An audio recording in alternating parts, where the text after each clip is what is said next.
Welcome back to the front lines of justice. I'm Harper Vance. They say the most dangerous enemy isn't the one across the border. It's the one sleeping under your own roof. Today, we're following the mission of U.S. Army Major Linda Barber, a decorated field-grade officer who spent a decade mastering discipline, strategy, and survival. But when Major Barber returns home for her father's funeral at Arlington, she isn't greeted with comfort. She's ambushed by a betrayal so deep it would break a civilian. Her sister and ex-fiancé thought they could mock her service and steal her legacy. They thought she was just a broken soldier. They didn't realize that they were picking a fight with a woman who knows exactly how to dismantle an enemy without firing a single shot. This is a story of grief, resilience, and absolute nuclear-level revenge. Let's get into the story. The wind at Arlington National Cemetery doesn't just blow, it carves. On this particular Tuesday in late November, the air felt like a serrated blade against my skin, finding every microscopic gap in my service alphas. I stood there, locked in a perfect parade rest, my boots digging into the frozen Virginia soil. My feet were numb inside my polished Corfam shoes, but I didn't shift my weight. I couldn't. I was an officer in the United States Army, and today I was burying the only man who ever truly saw me. My father, Colonel Thomas Vance, lay in that oak casket draped in the flag he had spent 30 years defending. Beside me, the world felt vast and empty, a sea of white headstones stretching toward a horizon that offered no comfort. I watched the rhythmic movement of the honor guard, their precision a mirror of the discipline my father had instilled in me since I was old enough to salute. People think that being a soldier makes you immune to the cold or the pain, but it only teaches you how to hide it better. Underneath the stiff fabric of my uniform, my heart was a jagged mess of grief and exhaustion. I wanted to collapse. I wanted to scream at the gray sky until my lungs gave out. But the uniform dictates your behavior even when your soul is shattering. You don't cry in public. You don't let your shoulders sag. You remain a pillar, even if you are hollow inside. I could hear the muffled whispers of distant relatives behind me, their voices carrying on the wind like dry leaves. They looked at me with a mixture of pity and confusion, as if my rank and my ribbons were some kind of armor that made me less human. To them, I wasn't a grieving daughter. I was a 38-year-old woman who had chosen a rifle over a wedding ring, a woman who had hardened herself until there was nothing left for a man to love. I could feel their judgment, a silent commentary on my life choices that felt heavier than the winter air. The silence of the ceremony was suddenly punctured by a sound that felt entirely out of place. The sharp, rhythmic click of high heels on stone. I didn't have to turn my head to know who it was. The scent arrived before she did, a heavy, suffocating cloud of Chanel No. 5 that fought against the crisp smell of the pines. Vanessa, my older sister. She didn't walk toward the grave, she made an entrance. She was draped in a black designer coat, her dress slit higher than anyone would deem appropriate for a funeral, and her face was a masterpiece of expensive cosmetics. She looked like she was heading to a high-end gallery opening in Manhattan rather than her father's burial, and trailing just a half step behind her, like a well-trained lapdog in a $1,000 Armani suit, was Darren. Seeing them together, their fingers interlaced in a show of performative unity, felt like a physical blow to my stomach. Darren had been mine once. We were supposed to build a life together, or so I thought, before I realized that he and Vanessa had been weaving a web of betrayal behind my back for months. They didn't just fall in love, they orchestrated a coup of my heart. Now they stood there, the golden couple of the family, radiating a sense of smug victory that turned my grief into something much sharper. Vanessa didn't even look at the casket. Her eyes were fixed on me, or more specifically, on the silver bars on my shoulders and the rows of ribbons on my chest. There was no sadness in her gaze, only a cold, calculating disdain. As the chaplain began the final prayers, Vanessa leaned in toward me. To anyone watching, it might have looked like a sister offering a word of comfort. But when she spoke, her voice was a low, poisoned hiss that bypassed my ears and went straight for my throat. She told me I looked pathetic. She said I was as stiff and lifeless as a piece of wood, and that it was no wonder Darren had realized he couldn't spend his life with a machine.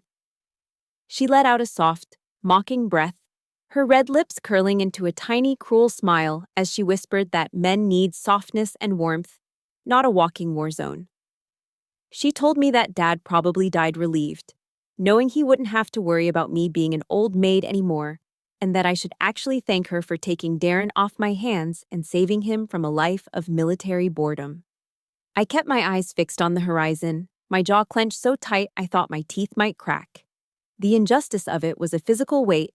I had been the one who stayed by Dad's side during his final months, the one who navigated the VA paperwork and sat through the grueling chemo sessions while Vanessa was busy social climbing. Yet here she was, treading on his memory to settle a petty score. I felt a surge of hot, raw anger, the kind that makes your vision blur at the edges. I wanted to break my parade rest and show her exactly what a walking war zone looked like. But I didn't move. I couldn't let her win by losing my composure. Then Darren decided he needed to contribute to the execution. He stepped forward, his expression molded into a mask of fake, patronizing concern. He didn't look me in the eye. He looked at me with the kind of pity you reserve for a wounded animal that needs to be put down. He leaned in and whispered that I should really consider going to the VA for a psychological evaluation. He told me I was obsessed with the past and that my anger was becoming a pathological issue. He said that he and Vanessa were happy, and that my jealousy was just proof that I was broken. Then, with a practiced flick of his wrist, he tucked a small white card into the fold of my sleeve. It was a business card for a therapist specializing in trauma. The gesture was the ultimate insult. He wasn't trying to help me. He was trying to pathologize my pain so he didn't have to take responsibility for the damage he had caused. He wanted to turn my valid grief and my righteous anger into a mental illness. A way to dismiss me as the crazy ex who couldn't let go. I felt the card against my skin, a tiny paper weight that felt heavier than a lead brick. I stood there, a decorated officer of the United States Army, being treated like a hysterical child at my own father's funeral. The wind howled through the trees, carrying away the chaplain's final words. But the silence that followed was the loudest thing I had ever heard.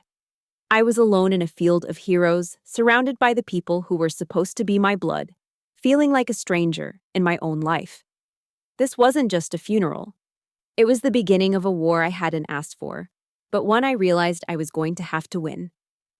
To understand the bitterness of that day at Arlington, you have to understand the warmth of where it all began 4 years ago. Memory is a strange thing. It filters out the warnings and highlights the golden moments until the contrast between then and now becomes almost unbearable. Back then, the world was bright, and I was a different woman. I wasn't just a soldier. I was a woman who believed, for the first time in her life, that she had finally found a harbor. I was standing in a ballroom at a USO fundraising gala, my dress blues crisp and my medals catching the light of the chandeliers. I felt out of place, as I often did in those social circles, until Darren walked toward me. He didn't look like a predator then. He looked like a prince. He moved with a practiced grace, weaving through the crowd of donors and officers with a smile that seemed reserved only for me. When he reached me, he didn't talk about strategy or politics. He looked at me with an intensity that made my breath catch. He told me I was his Amazon warrior, a woman of strength and fire, and he handed me a single white tulip. He said it was the symbol of perfect love, and in that moment, I let down my guard. I let myself believe that someone could actually love the parts of me that the rest of the world found intimidating.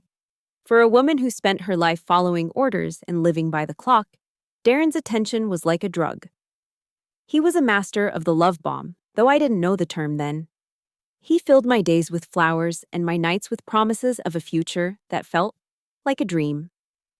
He spoke of a house in the suburbs with a wraparound porch, of children who would have my eyes and his laugh, and of a life where I wouldn't have to be the strong one anymore. He told me I could finally rest, that I could be the heart of his home while he conquered the financial world. I was 34, and I was tired of being a pillar. I wanted to be held. I wanted to be seen as more than a rank. I was so blinded by the vision he painted that I did something my father would have called a tactical error. I turned down a major promotion, a position I had worked a decade to earn, because Darren said he needed me by his side to build our life. I traded my ambition for a wedding date, thinking I was choosing happiness over a career. I didn't realize I was just handing him the keys to my identity. Then came Vanessa. My older sister had always been the beautiful one, the one who floated through life on a cloud of charm and entitlement. At the time, she was at one of her many low points, jobless and reeling from yet another failed relationship. When she offered to be my wedding planner, I saw it as a gesture of sisterly love. I felt sorry for her, and I thought that involving her in my happiness would help her find her own. She called herself my love consultant. She told me my military taste was too rigid, too camouflage, and that I needed her eye for aesthetics. I trusted her implicitly. I let her pick the flowers, the venue, and the music. I even let her schedule private meetings with Darren to discuss the logistics while I was busy at the base. I was grateful for her help, never imagining that every minute they spent together was a minute they were spending dismantling my life. Vanessa started planting seeds of doubt in my mind under the guise of advice. She told me Darren preferred longer hair, that he found my short military cut too masculine. She told me to stop talking about politics or the news at dinner because men didn't like to feel like they were in a debate. Slowly, I began to change. I grew my hair out. I started wearing tight, uncomfortable dresses that made me feel like an imposter. I was becoming a hollowed-out version of myself, a pale imitation of the woman Vanessa thought I should be, all to keep a man I thought I couldn't live without. The red flags started appearing about a year into our engagement, but I was a soldier, trained to ignore discomfort. Darren began canceling our Thursday night dates, claiming he had late board meetings or client dinners that ran over. I was a professional. I understood the demands of a high-stakes career, so I never questioned him. I would spend those evenings alone in our apartment, meticulously ironing his Brooks Brothers shirts with the same precision I used for my dress whites. I took pride in taking care of him, in being the supportive partner he said he needed. But when he would finally come home, the air around him would change. I started noticing a scent on his collar when I went to hang up his jacket. It wasn't the expensive perfume of a high-end client.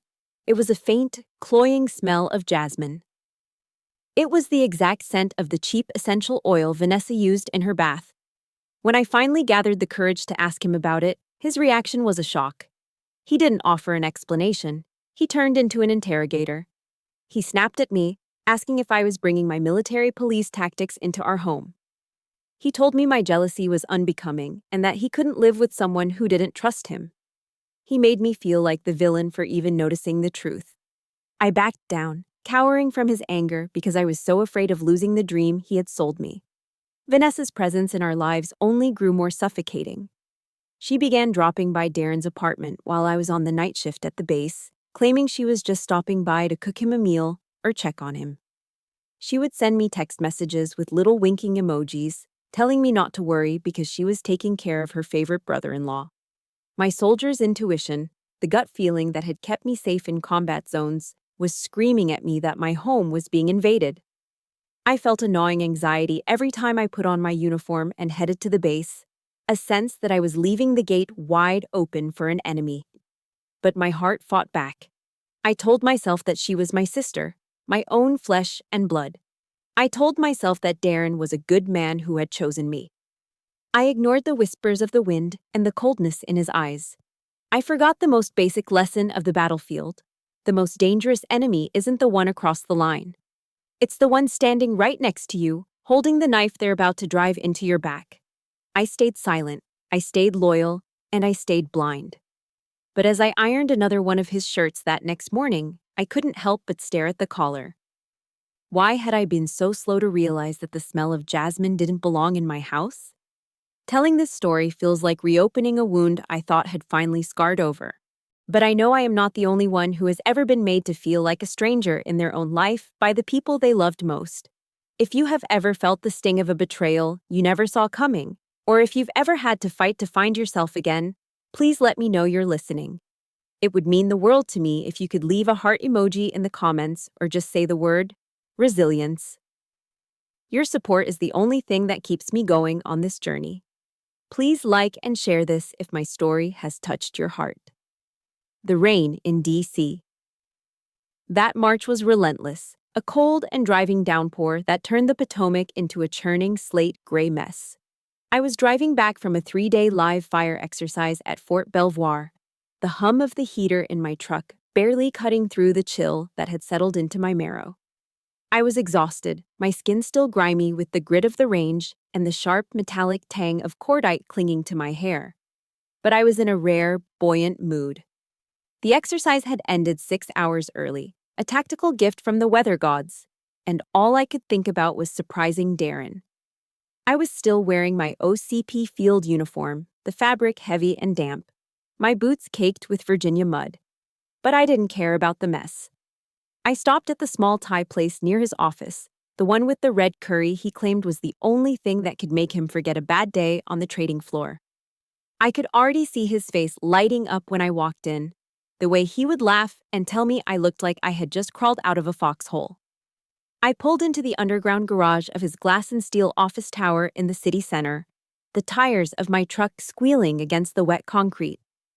I took the stairs to the 12th floor because the main elevators were undergoing maintenance, my heavy soles echoing in the sterile, concrete stairwell with a rhythmic, military precision. The hallway was unnervingly quiet, the kind of silence that feels heavy and expectant, punctured only by the low, electronic hum of the overhead fluorescent lights. As I approached Darren's corner office, I noticed the door wasn't fully latched. A thin sliver of warm, amber light spilled out onto the dark carpet, and along with it came a sound that made the blood in my veins turn to ice. It wasn't the sound of a conference call or the tapping of a keyboard. It was the low, rhythmic murmur of voices, followed by a laugh I would know anywhere. It was a sharp, melodic sound that always carried a hint of a sneer. Vanessa. I pushed the door open, not with force, but with a slow, agonizing deliberation that felt like pulling a trigger. The scene inside was a nightmare, rendered in high definition. The expensive leather sofa where I had sat so many times, listening to Darren talk about his dreams, was now a stage for my destruction. Their bodies were a tangled mess of limbs and betrayal. Darren's white Brooks Brothers shirt, the one I had ironed just 2 days ago, was discarded on the floor like a white flag. But it wasn't just the act itself that made the bile rise in my throat. It was the detail on Vanessa's head. She was wearing my black beret. The felt was tilted at a mocking, jaunty angle, the silver officer's rank catching the light as she moved. It was the beret I'd accidentally left in Darren's car the week before, a symbol of my 10 years of service, my sacrifices, and my identity as a soldier. She was wearing it like a cheap costume, a prop in a play designed to humiliate me in the most intimate way possible. Vanessa didn't stop when she heard the door. She leaned back, her eyes meeting mine with a terrifyingly clear sense of triumph. She let out a soft, breathy giggle, her voice dripping with a calculated malice as she whispered to Darren that this was so much more exciting than the little tin soldier could ever provide. Darren let out a low, guttural grunt of agreement, a sound that erased every "I love you" he had ever whispered to me. My hands, which had remained steady during intense combat simulations, began to shake with a violent, uncontrollable tremor. The bag of Thai food slipped from my numb fingers, hitting the hardwood floor with a wet, heavy thud. The plastic containers burst, the scent of coconut milk and spicy curry filling the room, a sickeningly sweet contrast to the moral rot in front of me. The sound of the bag hitting the floor finally broke their trance. Darren scrambled backward, his face draining of color until he looked like a ghost in the dim light. He stared at me, at my mud-splattered uniform and my gunpowder-stained face, and for a second, he looked truly terrified. Vanessa, however, didn't move to cover herself.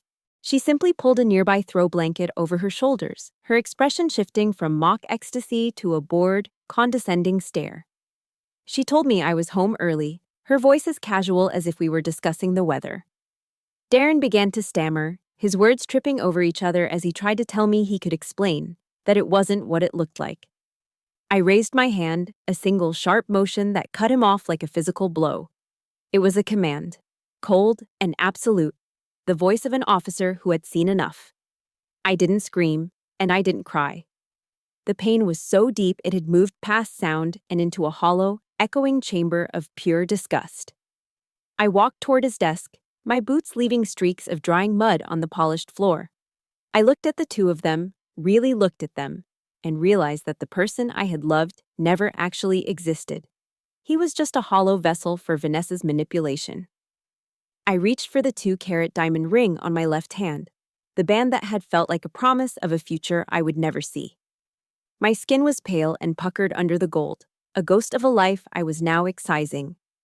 I pulled it off and walked to his desk, placing it down right next to the stack of quarterly reports and his expensive fountain pen. The sound of the metal hitting the glass top was a sharp, final clink that seemed to vibrate through the entire room. I told them they deserved each other. That trash always finds its way to the bin. My voice was flat, devoid of any emotion, which seemed to unnerve them more than any outburst would have. I leaned down and picked up my beret from the floor where Vanessa had finally let it drop. I brushed the dust from the black wool with a careful, reverent hand, as if I were cleaning a wound. I placed it on my head, adjusting it until the crest was perfectly aligned, the familiar weight of it providing the only sense of gravity I had left in a world that had gone spinning off its axis. I stood tall, my shoulders squared, and I didn't look back. I walked out of that office, out of that building, and into the freezing rain, the sound of my boots on the pavement the only rhythm I needed to follow. I had lost a husband and a sister in a single night, but as the cold water washed the mud from my face, I realized I had finally found the one person I'd almost let them destroy: myself. Leaving Virginia wasn't just an exit, it was an emergency evacuation of my soul. I filed for an immediate permanent change of station to Joint Base Lewis McChord in Washington state, desperate to put nearly 3,000 miles of cold, hard geography between myself and the wreckage of my dignity. The 5-day journey along Interstate 90 was a slow-motion torture, a migration of the defeated through a blur of gray asphalt, endless Great Plains, and the towering, indifferent shadows of the Rockies. I sat behind the wheel of my aging Honda Civic, the back seat crammed with the few belongings that hadn't been tainted by my past life. My favorite SUV, the one piece of luxury I'd allowed myself, had to be sold at a loss just to cover the exorbitant fees for breaking the joint lease on the suburban house Darren and I had planned to call home. Every mile felt like a penance I was paying for my own naivety. I subsisted on stale gas station sandwiches that tasted like cardboard and lukewarm coffee that burned my throat. I spent my nights in roadside motels where the air was thick with the scent of stale cigarettes and industrial cleaner, staring at the popcorn ceilings until my eyes burned. I had spent my entire adult life serving my country with honor, yet I felt like a fugitive fleeing a crime I hadn't committed. The injustice of it was a lead weight in my chest, a constant gnawing question that asked why the betrayers were the ones sleeping in silk while I was shivering in a budget room in the middle of nowhere. Seattle greeted me with a persistent, mocking drizzle that didn't let up for a fortnight, as if the sky itself were reflecting the damp misery of my internal world. I found a cramped studio apartment in a weathered building in Tacoma, a 15-minute drive from the base that felt like a journey to another planet. It was a far cry from the light-filled sanctuary Darren and I had once toured with such hope. The walls were a sickly shade of beige, peeling at the corners like old skin, and the floorboards groaned under my boots like they were as tired as I was. On that first night, I lay on a cheap air mattress that hissed as it slowly deflated, the cold from the floor seeping through the plastic and into my bones. The sound of the rain against the window pane wasn't the soothing melody people described in books. It sounded like the rhythmic tapping of a drum in a funeral march. I stared at the glowing screen of my phone, the light an abrasive intrusion in the dark. I couldn't bring myself to call my father. I could still hear his voice in my head, proud and steady, asking when I was finally going to bring Darren home for the holidays so he could officially welcome him into the family. He didn't know the truth yet, and I didn't have the strength to shatter his pride. I couldn't tell him that his daughter, the Colonel's legacy, had been discarded like trash by her own sister. The silence in that tiny room was more terrifying than any mortar fire I had ever encountered, a vacuum that threatened to swallow my very identity. I knew it was an act of digital self-destruction, a form of emotional masochism, but in the depths of those lonely Tacoma nights, I found myself scrolling through Vanessa's Instagram. It was a hall of mirrors designed to highlight every one of my failures. There were photos of her and Darren clinking glasses of expensive wine at the very restaurant where we had celebrated our engagement, their faces glowing with a sickening, performative joy. Vanessa looked radiant, her hair long and flowing, just as Darren had always suggested I should wear mine. She was clutching a designer bag that looked like a trophy of her conquest. The captions were a parade of poisoned arrows, filled with hashtags about soulmates and finding the love you deserve. She wrote about how true passion couldn't be found in the rigidity of a barracks life, a clear, sharp strike at my career and my character. What hurt the most weren't the photos of the man who had betrayed me, but the list of people who liked them. Our cousins, our aunts, people I had grown up with, were all there, cheering for the woman who had dismantled my life. I watched as the family circle tightened around her, excluding me with a casual cruelty that made my blood run cold. I felt like a ghost watching my own life being lived by a stranger, a spectator to a victory that had been stolen from my own hands. During the day, I donned the mask of Major Barber, the epitome of military efficiency and ironclad discipline. I walked into the public affairs office at JBLM with my back straight and my uniform crisp, managing media relations and drafting high-stakes press releases with a precision that left no room for suspicion.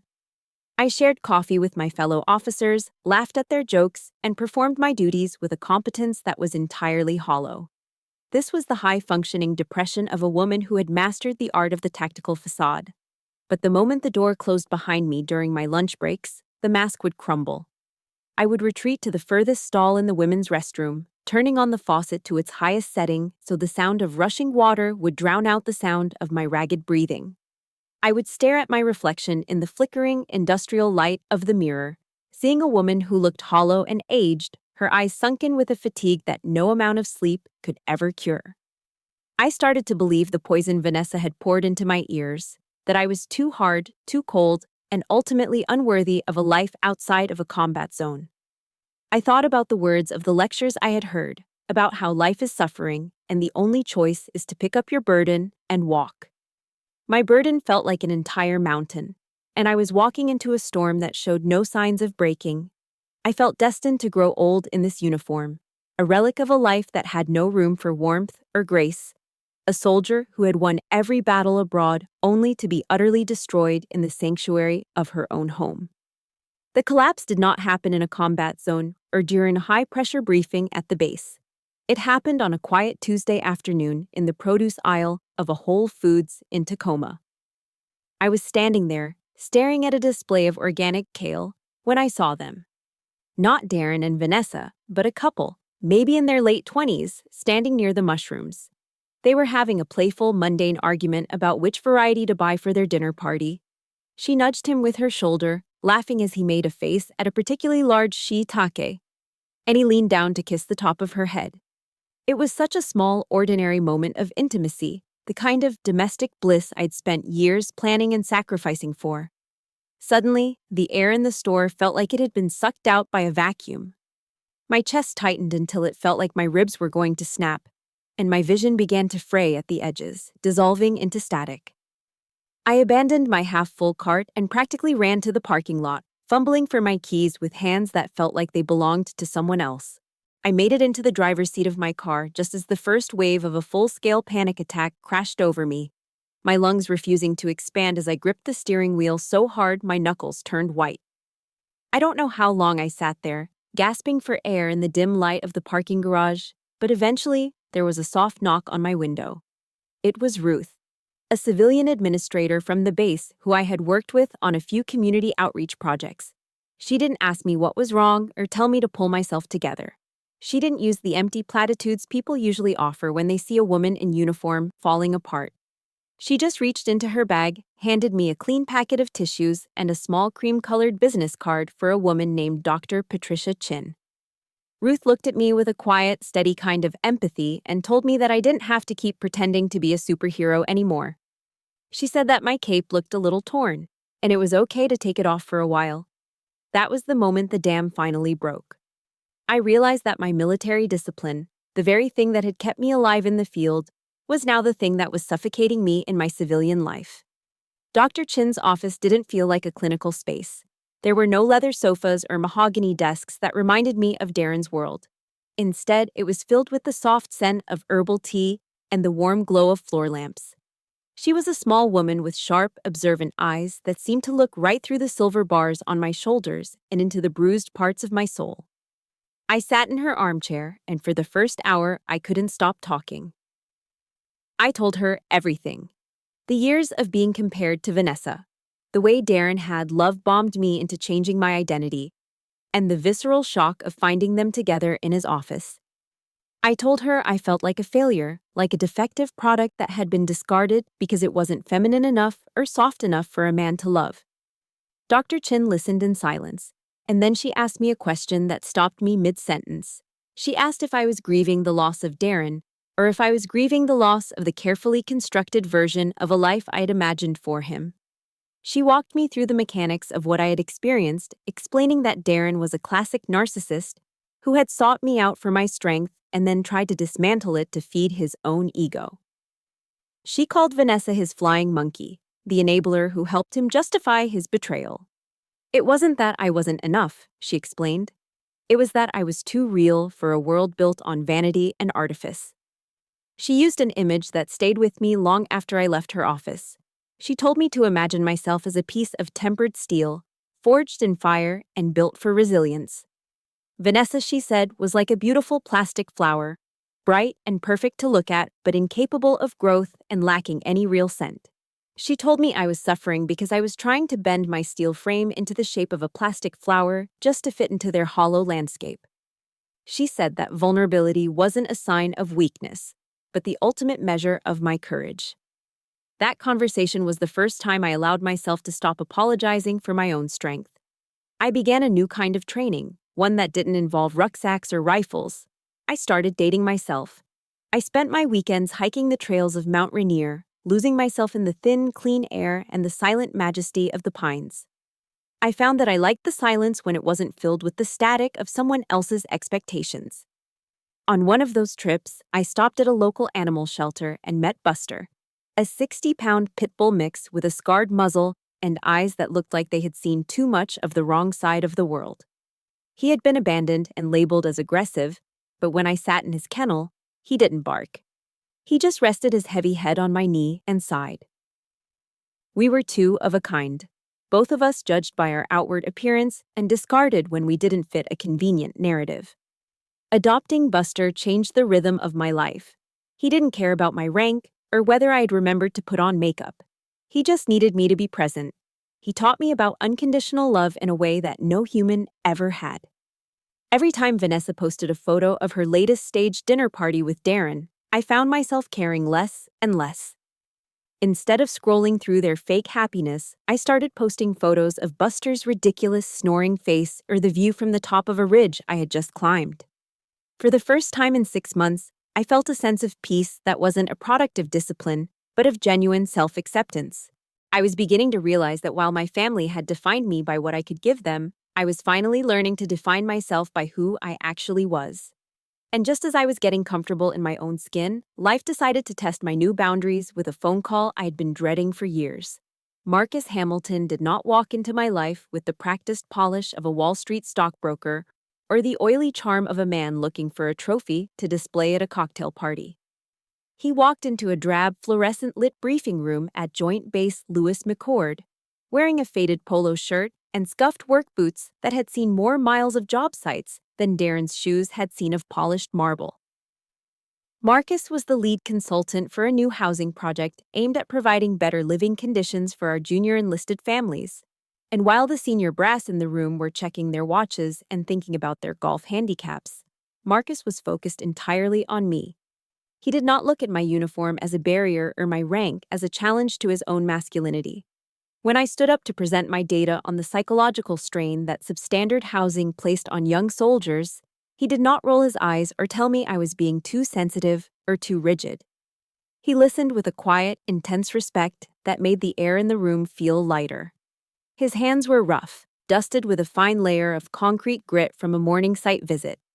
And when he shook my hand after the meeting, his grip was firm, warm, and honest. He told me my insights were sharp and that he had rarely seen someone care so much about the human element of engineering. For the first time in years, someone saw my mind and my heart before they saw the silver bars on my shoulders. A few weeks later, he invited me to dinner, and I found myself instinctively building my usual fortress of defense, waiting for the fancy reservation at a French bistro where I would have to squeeze into a dress that made me feel like an imposter. I expected the performance, the bragging about portfolios, and the subtle critiques of my lifestyle. Instead, Marcus pulled up to my apartment in a dusty Ford F-150 and took me to a roadside BBQ shack on the outskirts of Tacoma, where the air was thick with the scent of hickory smoke and old blues music. There were no white tablecloths to stain or stiff protocols to follow. He laughed when I wiped rib sauce off my chin with a paper towel, his eyes crinkling at the corners in a way that made me feel like I did not have to be Major Barber for a few hours. I told him I preferred the firing range to the flower shop and that my idea of a perfect Saturday was a long rucking march with Buster rather than a spa day. I waited for the flicker of judgment I had seen so often in my family's eyes, the silent commentary that I was too masculine or too hard. But Marcus just leaned back, took a sip of his craft beer, and said that a woman who knew exactly who she was and how to protect herself was the most beautiful thing he could imagine. The walls I had built around my heart started to feel less like a necessary fortress and more like an old, heavy cage I was finally ready to leave. As the months passed and the rainy Seattle autumn turned into a crisp winter, Marcus continued to dismantle my expectations of what a relationship looked like. On my birthday, he showed up at my door with a heavy ceramic pot that looked like it had been hand-thrown. Inside was a cluster of white tulips, but they were not the cut, dying stems that Darren used to buy as a hollow apology for being late. These were alive, their green shoots vibrant and their roots buried deep in rich, dark soil. I froze at the sight of them, the phantom scent of jasmine and the memory of that office in Virginia briefly clogging my lungs. Marcus saw the momentary hesitation in my eyes, but he did not push or demand an explanation. He told me he knew I liked the flower, but that I seemed to value things that endured, so he brought me something that would grow season after season. He spoke about how true love needed roots to survive the winter, and that he wanted to give me something I could nurture on my own terms. He had no way of knowing he was reclaiming a symbol of my greatest betrayal and turning it into a promise of growth. He was giving me something that did not require me to shrink myself or change my nature to fit into a temporary vase. The peace we were building was interrupted one evening by the blue flicker of a news report on the television in Marcus's living room. A financial scandal on the East Coast was breaking, involving a firm called Mitchell & Associates. My heart did a slow, sickening roll in my chest as I saw Darren's face flash on the screen, looking as smug and untouchable as the day he handed me that therapist's card. Marcus noticed the way the color drained from my face and immediately reached for the remote, clicking the screen to black. He asked if I knew the firm, and for the first time, I told him the full, unvarnished truth about the man who had traded my loyalty for my sister's vanity and the family that had cheered him on.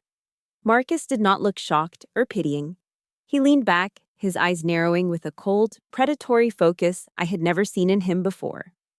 He told me that Mitchell was his primary competitor for a massive federal contract here in Washington state, a man known in the industry for cutting corners and playing dirty with his subcontractors. He squeezed my hand, his voice dropping to a low, steady rumble that vibrated with a protective strength.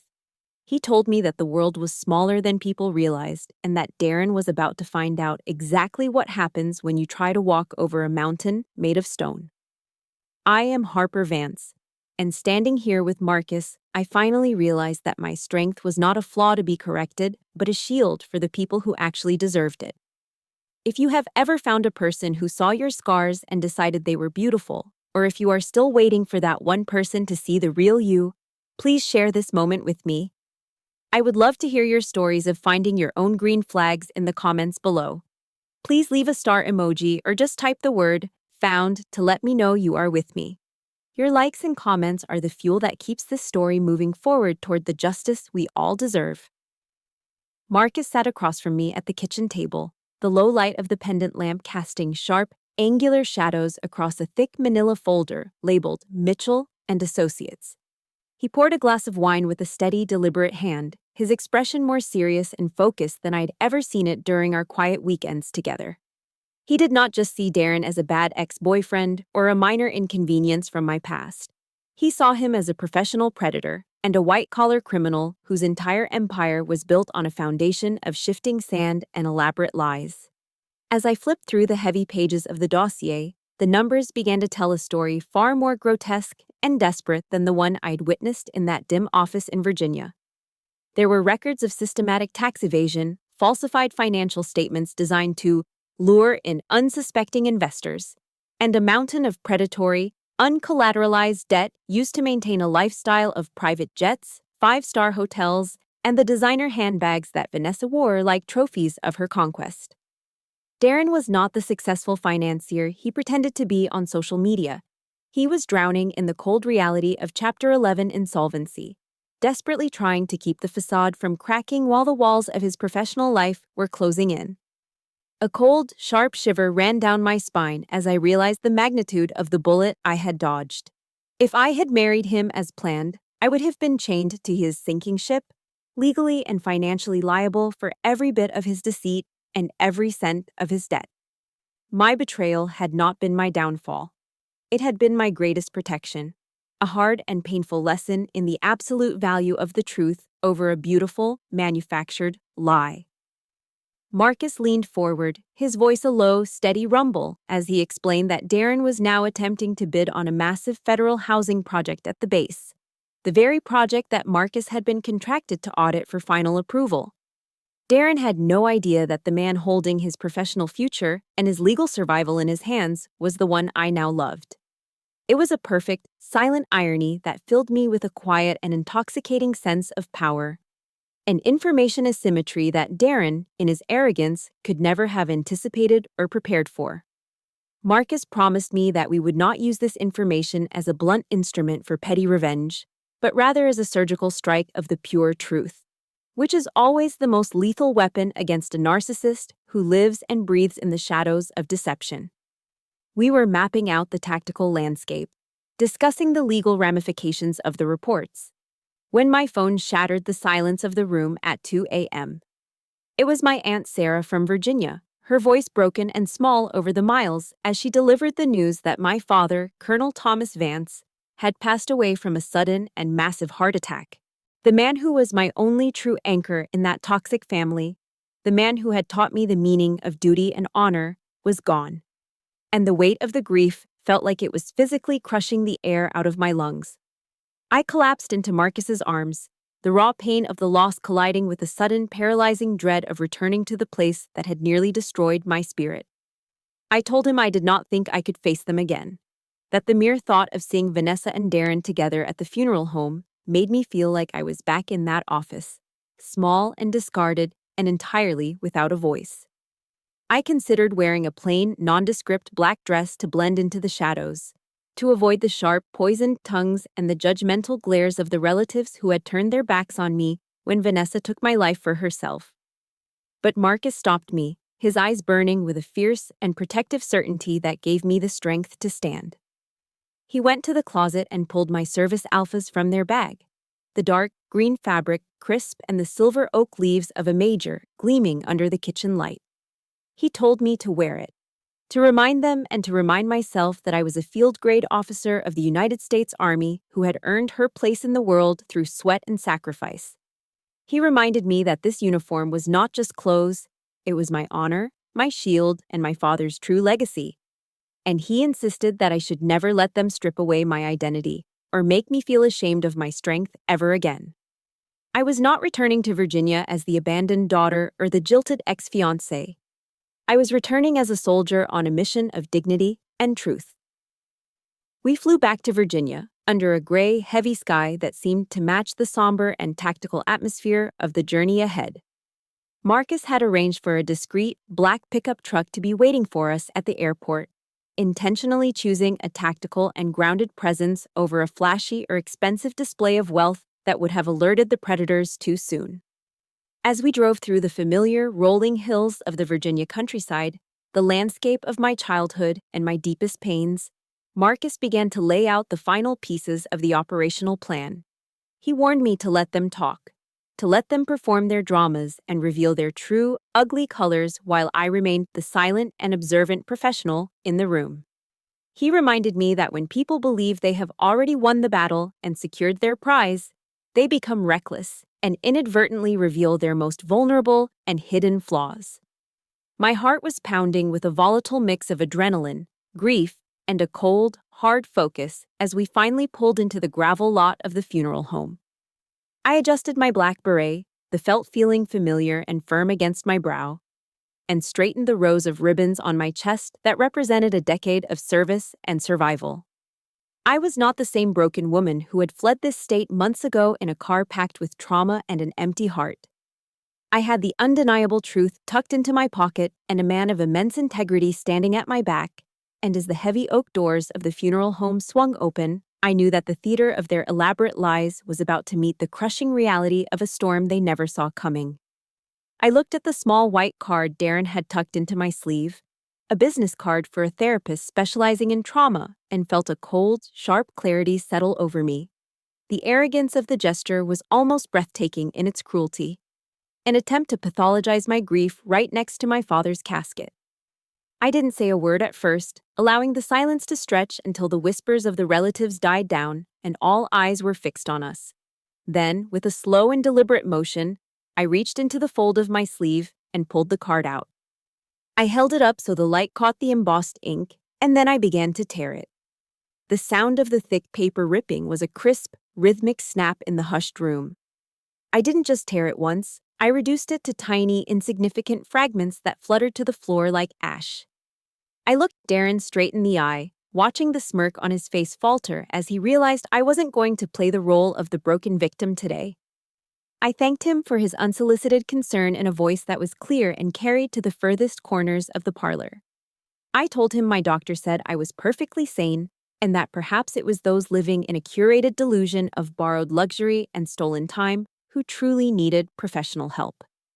Vanessa let out a sharp, jagged laugh, her voice echoing off the mahogany walls as she accused me of being delusional with jealousy. I simply adjusted my beret, the weight of it feeling like a crown, and told her that being jealous of a con artist facing a federal audit was not a struggle I was familiar with. The heavy oak doors of the funeral home swung open with a muffled, authoritative thud. Marcus walked into the room, and the entire atmosphere shifted as if a storm had finally broken. He wasn't wearing anything flashy, just a charcoal gray bespoke suit that fit him with the kind of effortless, grounded authority that Darren's rented status could never achieve. He walked straight to my side, his presence a calm and unwavering mountain, and placed a firm hand on the small of my back. Darren's face went from pale to a sickly, translucent gray in an instant. The wine glass in Vanessa's hand slipped, shattering against the floor in a spray of red liquid and shards of glass as she whispered his name with a mixture of terror and disbelief. Marcus didn't even look at her, his focus entirely on the man who had tried to humiliate me. He addressed him as Mr. Mitchell, his voice a low and steady rumble that commanded the room's absolute attention. He asked why Darren was bothering his wife, and the word rippled through the gathered family like a physical shock. Vanessa shrieked, unable to comprehend how a soldier like me could be connected to a man of Marcus's immense standing. Marcus gave a dry, cold smile and told her it was because I was a genuine diamond, while she was nothing but a piece of cheap, molded glass. Darren tried to fix his tie, his fingers fumbling with the silk as he attempted to salvage his pride by bringing up the military contract. He claimed this was a private family matter and that business should stay professional. Marcus cut him off with a surgical finality, telling him there was no project anymore. Earlier that morning, the complete dossier regarding the systematic financial fraud and tax evasion at Mitchell & Associates had been handed over to the IRS and the Contractor Ethics Board. Darren had been permanently blacklisted from all federal bidding. I watched the sweat begin to bead on Darren's forehead, his facade of the successful Wall Street powerhouse dissolving in real time in front of the very people he had spent years trying to impress. Marcus added one final crushing detail, noting that the Porsche Darren had driven to the cemetery was currently being towed out of the parking lot because the lease payments were 3 months overdue. The truth was a naked, ugly thing, and it left the golden couple of the family standing in the wreckage of their own lies. The silence that followed was absolute and heavy with the weight of realization. The relatives who had been whispering about my lack of a husband and my rigid military life suddenly turned their backs on Darren and Vanessa as if they were contagious. They started murmuring to one another about how they had always sensed something was off about Darren, and how poor, brave Linda had almost been saddled with a common criminal. The speed at which they changed their allegiances was almost comical, but I felt no desire to join their circle. Vanessa stood alone in the center of the room, her designer dress and heavy makeup unable to hide the raw humiliation and clawing envy in her eyes. She looked at me and then at Marcus, her expression shifting from hatred to a desperate, calculating hunger. I tightened my grip on Marcus's hand, feeling a sense of peace that had nothing to do with winning and everything to do with the recovery of my own dignity.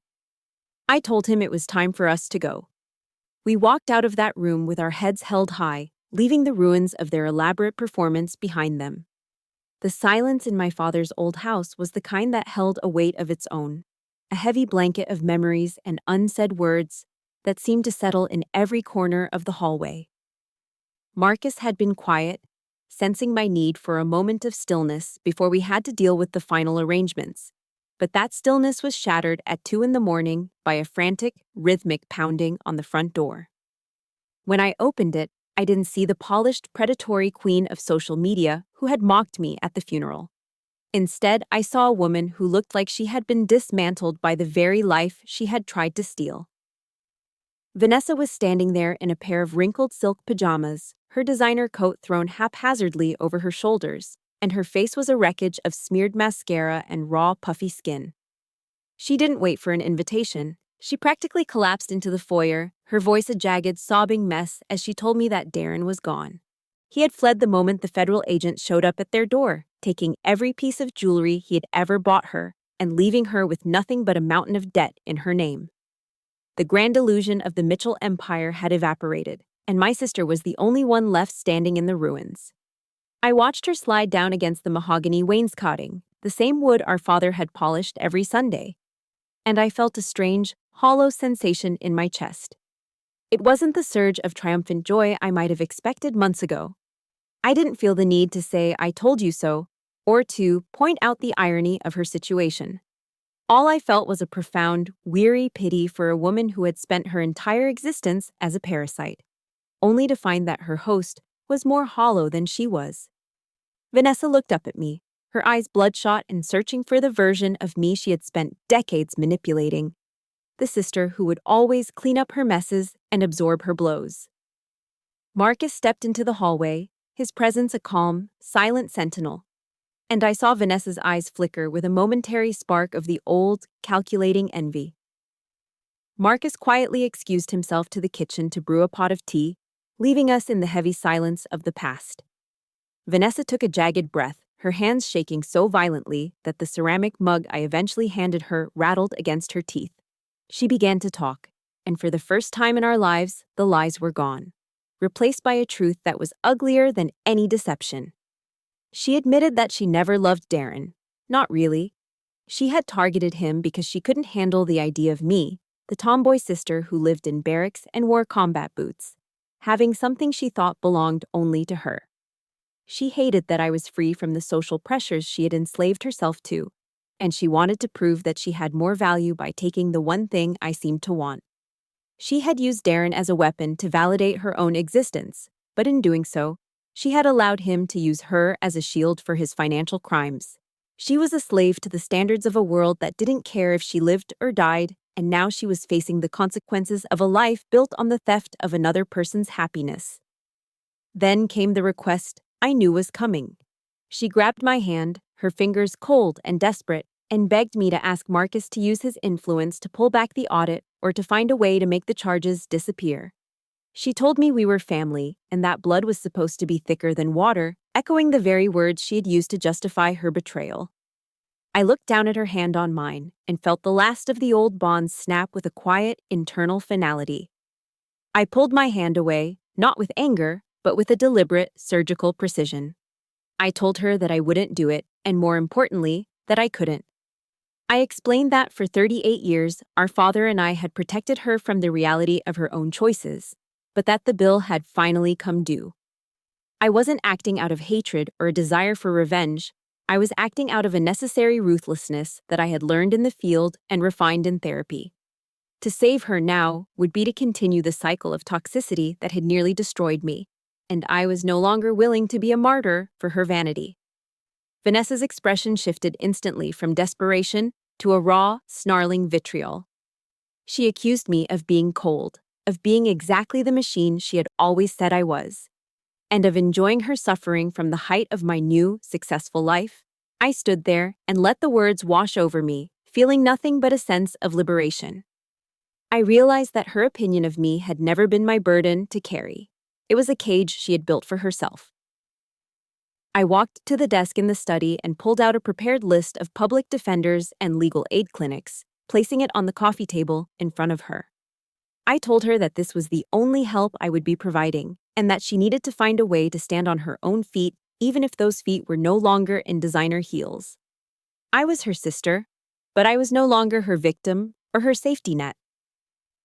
The final boundary was the hardest to speak, but the most vital to my survival. I told her that she was not to contact me again until she had a legitimate job and had begun the process of making amends for the lives she had helped Darren ruin. I told her that I didn't have room in my new life for parasites and that the door to this house and to my heart would remain closed until she found the integrity she had so casually discarded. I watched her stand up, clutching the list of lawyers like it was a death sentence, and walk toward the door without another word. As the door clicked shut behind her, the silence that returned was different. It was clean, it was quiet, and it was mine.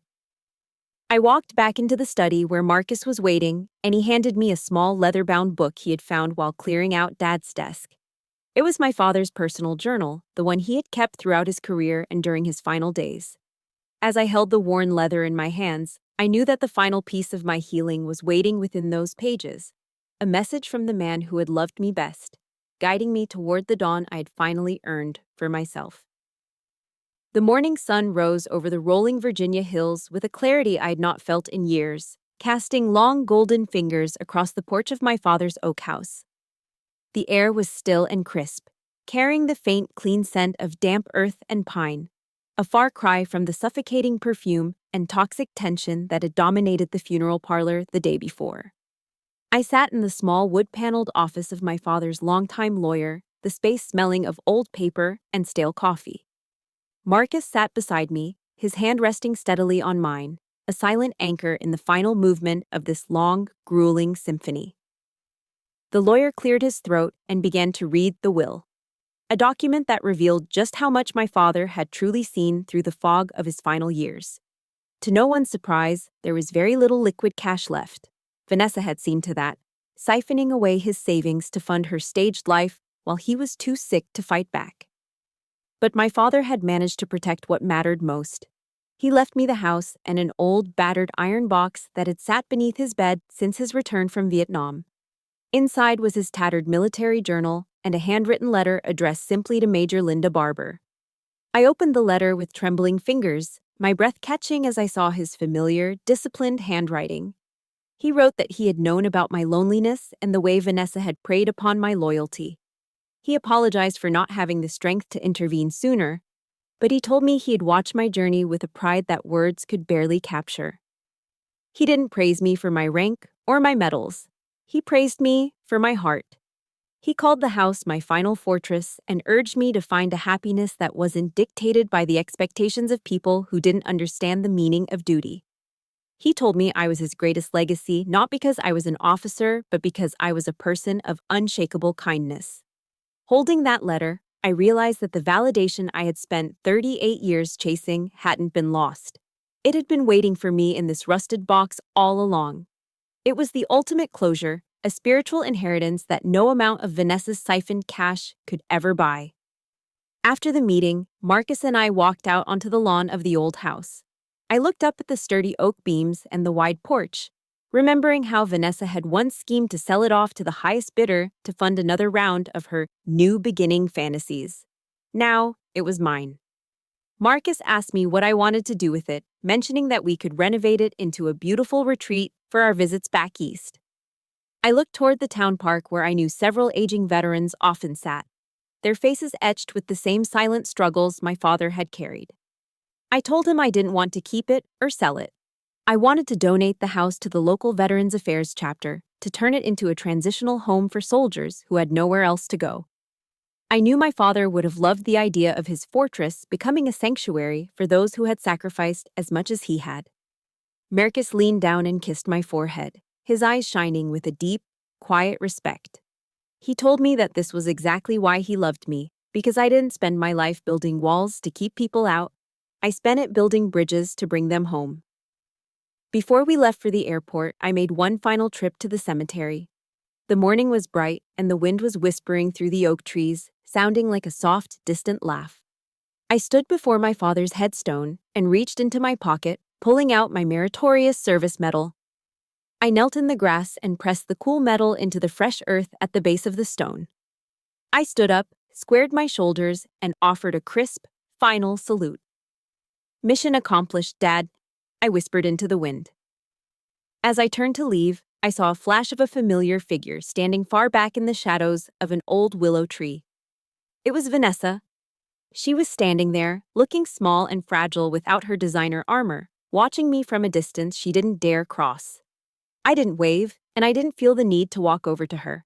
The anger that had once fueled my every move had vanished, replaced by a calm, steady indifference. I walked straight back to the black pickup truck where Marcus was waiting, leaving the wreckage of my past buried in the soil where it belonged. The drive away from Virginia felt like a weight was being lifted with every mile we put behind us. The sun was climbing higher in the sky, turning the horizon into a brilliant canvas of pink and gold. Marcus reached over and took my hand, his grip warm and solid, grounding me in the present. He asked if I was ready to go home, and for the first time in my life, I knew exactly what that word meant.